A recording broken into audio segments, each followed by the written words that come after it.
بطوط تروح تفتن علينا اذا ما سكتك اليوم. انا مو اسمي ميمو. بابا عندي موضوع وياك. ايش بيك ابني بطوط؟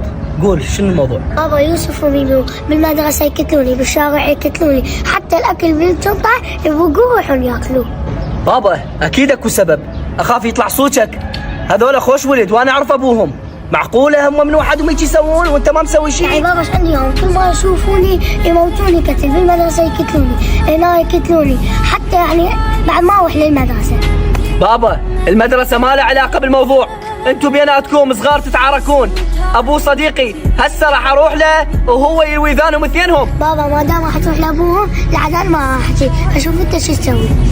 عافيه بابن السبع، ما طول هيك تسمع كلامي. يلا هسه قوم اشخروا عليهم. ابو ميمو. هلا عمو. شلونك عمو؟ تفضل تفضل. ميمو؟ اي عمو. شلونك حبيبي؟